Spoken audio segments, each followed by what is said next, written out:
thank you very much for the opportunity and for giving me the opportunity to talk about some of the innovations on data and how data can essentially drive the profitability. What I have here and what I'm hoping to share with you is some empirical evidence in terms of how data can help carriers and how insurance carriers have already started using data to make better decisions about risk selection and pricing for this. Some of the speakers this morning talked about the notion of getting the notion of risk-adjusted premium. What's the right premium for a given risk? That's a hard concept unless you know exactly what the risk encapsulates. Getting a right premium for that risk is kind of a hard thing to do. And that's really where Verisk as a company comes in. Verisk is a 30-plus-year-old publicly traded company with roots very similar to VDS. We started off as an industry association back in the States, and somewhere over the last 30 years transitioned into a for-profit entity, and then most recently in 2009 became a publicly traded company. My focus at Verisk is largely around commercial underwriting solutions and with particular emphasis on commercial property. So our content, the data sets that we use are used extensively by a lot of insurance companies worldwide. In US, we work with companies like Munich Re, Swiss Re on the reinsurance side, as well as on the primary or admitted carrier basis. And one of the challenges are actually, every year we poll our customers to understand what are the two primary challenges that they are facing with. What are the key issues that are on top of their mind? And for the last 4 or 5 years, these two have been consistently on the top of the list. The first and the foremost is all around risk selection. In the era of increasing competition, soft pricing environment, and low investment yields, how do you drive profitability within the insurance companies? And then it all comes back to underwriting discipline, understanding what is it that you're insuring or underwriting, and making sure that that detail is used extensively across the board in your processes, and applying that pricing discipline. And the second piece is, this environment's likely to continue. This is, some experts say, is the new norm. So under this condition, how do you drive growth? Where do you find growth? And so those are the two challenges that we hear carriers talk about across the board: profitability and new growth. So what is the path to that? And what we see is looking inside their own book and a comprehensive review of their own underwriting practices, as well as their own paying more attention to the underwriting discipline, essentially gets them there. The challenge we see most of the carriers face today is really about the data quality. Whether you're using models to predict natural catastrophe impact, or whether you're trying to figure out your fire, the likelihood, the vulnerability from a fire perspective. It all comes down to having a process that relies on good, high quality and complete data set. And that's really where we see most of the insurance companies struggling. And the challenge is that they get this data through multiple sources. They get the data through their distribution. They get the data from their own internal research, from other solutions. The challenge or the problem that we find most of the carriers struggle with is, in the world of multiple versions of truth, what is the universal truth, or what is the likely one single source that they can go to? So I talked about some of the empirical findings that we see. What I have here is the impact, the likely impact based on the quality of data and where you see the premium moving, right? So this is a commercial structure in Manchester, Connecticut. And building characteristics are often, I mean, whether you're rating a property from a fire perspective or a nat cat, this example talks about how much premium should I charge for this property if I were rating it from a fire peril. It's a construction, it's a class 3 construction. The public protection, for those who are not familiar, it's really a score to determine how effective a community is, how in terms of its capability in addressing fire. So it's the local fire department and how good or what their capabilities are. Scale of 1 to 10, 1 being best in class, 10 is no protection whatsoever, so you're better off having your own bucket of water and what have you. So this seems to be a reasonably good protection area. The occupant is a mercantile occupant. The building cost, the ITV, the value is about 2.9 million. It's a sprinkler building. The score here, ASGR, that's our proprietary score on the effectiveness of the sprinkler. Again, scale of 100, 0 to 100, it's a 90, so it's a generally well-performing sprinkler system, and it's about 25,000 square foot area. This property, as it stands with these characteristics, the premium, the fire premium is about roughly $2,200. Now, all things being the same, if this was a class 6 construction, which is highly fire resistive, well protected, the premium would have been $1,700. Whereas if it was class 1, which is a wood construction, wood frame construction, the premium would have been $2,900. So that's the range of premium based on the construction class. And so the question we often ask carriers is, what do you have on your book? And how likely is it that you have the right construction class? Same thing for public protection. We said 1 is best protection that you can have, whereas 10 is no protection whatsoever. The range there is almost a 100% swing on both directions, right? So if it was 1, you have a 9% less premium, but if it was a class 10, you almost are charged twice as much, almost 80% increase. Occupant has a material impact on the fire premium, and in this case, you see that a change not accurately capturing the occupancy of a property can have material impact on the premium that a carrier is likely to charge. In this case, if it was a manufacturing operation, the likely premium a carrier would want to charge is almost 40% higher. The building value, both in terms of the property as well as contents, again, we have this at about $3 million, but if it was higher than that, that's a $4 million value, that's the likely premium.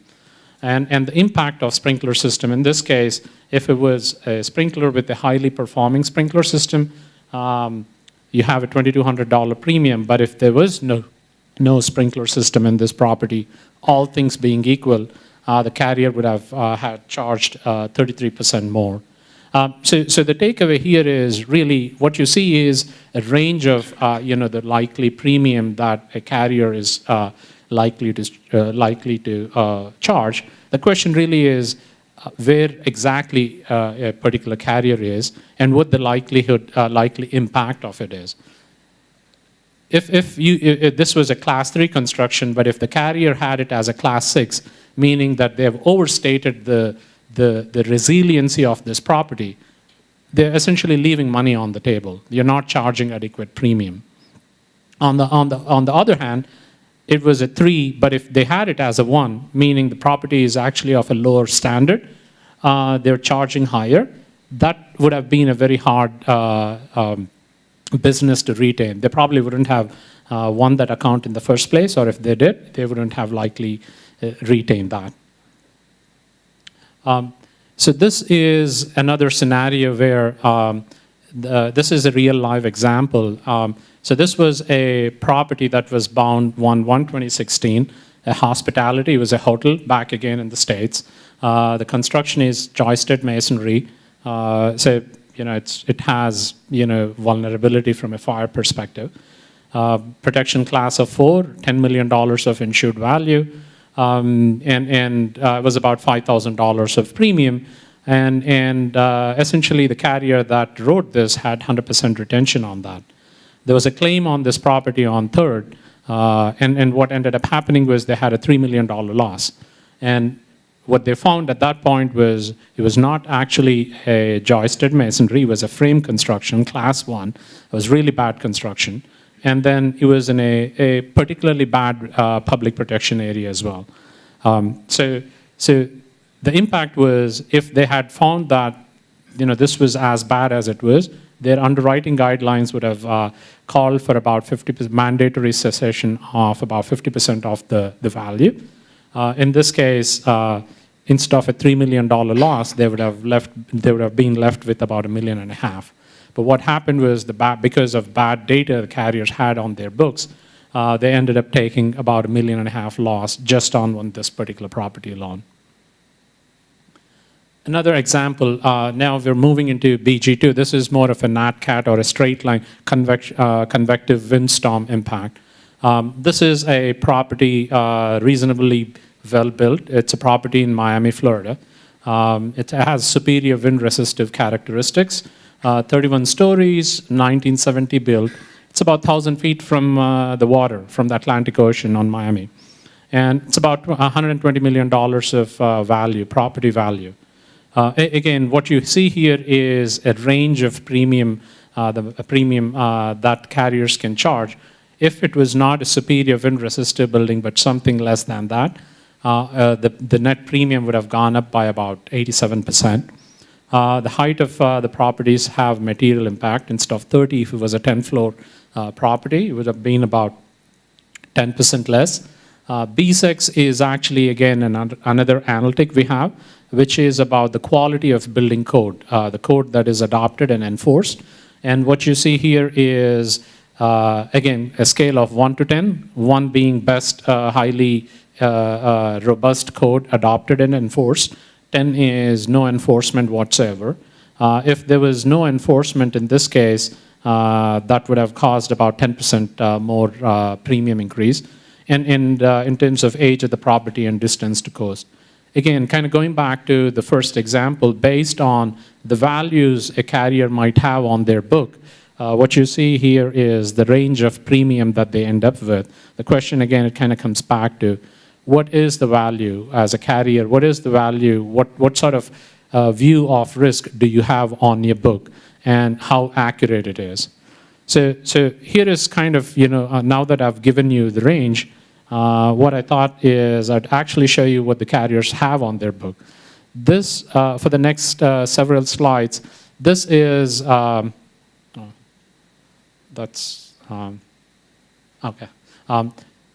This data, we've assembled this after analyzing about 3 million different property records on our carriers, on our customers' records. So we processed roughly about 2.7, 2.8 million property characteristics, all commercial property, not residential. And what we have seen is, on an average, 40% of the times, insurance companies have incorrect construction class. So something as basic as what exactly is the building made out of, 4 times out of 10, they have it incorrect. And of that, it's roughly 50-50. Half the times they overstate it, the other half the times, other 50%, they sort of understate it. But the question, what was amazing is, in this day and age, about 40% of them, 40% of the time, they have the basic information on the construction incorrect. This is particular to the states. This is about the local fire department's ability to protect the structure from any sort of external fires. About 15% of the time, they have that information incorrect. Again, has material impact on how much premium you charge. So by getting this basic value incorrectly, you're not charging the right premium for that. Here, the distribution is slightly more skewed. About 42% of the time, they actually understate the ability of that fire department to respond. So they're actually charging more premium than they should have because they assume that the department's not as good as they thought it is. and 58% of the time, it's the other way. So they're not collecting enough premium because they overestimate the department's ability to respond to the structural fires. Occupancy. Now that you've talked about about the building, now what is inside the building has just as much of an impact on the property premium as any other external events. So in this case, what we've seen is the carriers, insurance companies often don't understand who is inside the building and what kind of business activities are these entities engaged in. So 54% of the time, more than half of the times, they get something as basic as this incorrect. This example was a carrier was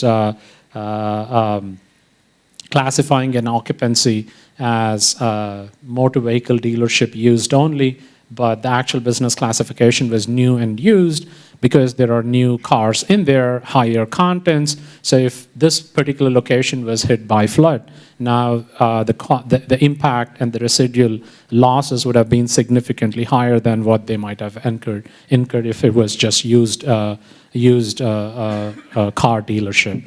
The second one is more about, from a fire risk perspective, the carriers thought, in this case, it was restaurants with commercial cooking, but it was actually it was a lower risk than what they thought the business was about. It was food products. It was more of a grocery store. They didn't have any open flame cooking, but they sort of overstated the risk and charged higher premium for that, and that would have been a hard risk for the carriers to retain. We talked about the notion of building values and the impact. So this is a graph, but basically what it is on the x-axis you have the ratio of calculated replacement cost to what the carrier actually had in their book, and this is the percentage deviation. So what you see here is, again, carriers constantly struggle with what the right value, what the right ITV or the replacement cost is, both contents as well as building. And what you see here is the distribution, and again, I think the graph itself kind of conveys the delta or the struggle that carriers have. But that's a typical experience that we see or we have seen in US. So just to kind of bring it all together, in terms of when we did this portfolio analysis, about 40% of the time carriers had basic construction class wrong. Protection, we talked about square footage, the size of the property, how big is the property. I mean, I didn't have a slide here, but what our experience was 80% of the times the carriers had incorrect building size, and which is amazing because they couldn't quite figure out how big or how large the structure is that they're writing. And we tried to be more charitable and said, okay, maybe it's a 5% or a 10% deviation. At 25% deviation, it was still more than 50%. So something as fundamental as how big a property is, how big a structure is. If you're writing property insurance, something as basic as size of the property, more than 50% of the time carriers get that detail incorrect. So the net impact is, you see, if you were to extrapolate this across the industry, 20% of the times you have understating or underpricing of the risks, and about 15% you're overstating. In terms of just the premium leakage, because of understating, underpricing risks, that translates to about $1.5 billion in premium on an annual basis. I mean, that's the value of accurate data. That's the value of having accurate exposure data, feeding into your models, feeding your underwriting processes. So so what do we do? So Verisk, as a company, we specialize in exposure data sets. And in US, we have one of the largest proprietary exposure data set, has about 6 million commercial structures. Of the 6 million, about 4 million are inspected by Verisk, our employees. So we inspect about 500,000 structures in any given year. We do that on behalf of insurance companies. We do that by ourselves. Talked about loss costs, both from a fire as well as from a straight line wind or convective windstorm. We estimate the replacement costs, the elements that feed into calculating the ITV. Last year, this content or this database was tapped over 5 million times by carriers, just because the quality of data is really what impacts their profitability. Here is a quick view of some of the characteristics that we provide. You have your basic property characteristics, you have the location-specific characteristics, NatCat perils. These are non-modeled, localized, non-modeled cat perils. So we talked a lot about increasing volatility at a local geography level. So we have extensive information on hail, lightning, wildfire. These are cat perils that are somewhat localized. They're not as widespread as a flood so we have specific analytics based on the past weather data as well as probabilistic future prediction. These scores correlate extremely well with the loss scenarios, and so this detail as well as some additional information about the occupancies. Again, another set of analytics that are all part of this platform that carriers continue to use. So you have the loss cost, sprinkler risks, wind risk, flood, as well as the percentile, hazard percentile. This is one of the more universally used analytic. Essentially, what it is it's a score of a particular property. It's a percentile where exactly this property falls within the larger universe of other similar properties, extensively used by carriers as well. This information is delivered both online as well as via system to system. Again, highly scalable, resilient APIs, so carriers do connect from their system and pull this information. If you were pulling this as a report, this is how it would look like. And now we're starting to roll this out, this content, this proprietary data set to other geographies. So last week, we've just launched our first solution for UK markets. We cover about 22 million residential and about 1.5 million commercial addresses. And that solution is out there. Plan to roll it out to other parts of Europe as well. For 2016, we have UK, Australia, and China. Those are the 3 major geographies we're working on. I think that brings my presentation to an end. Thank you.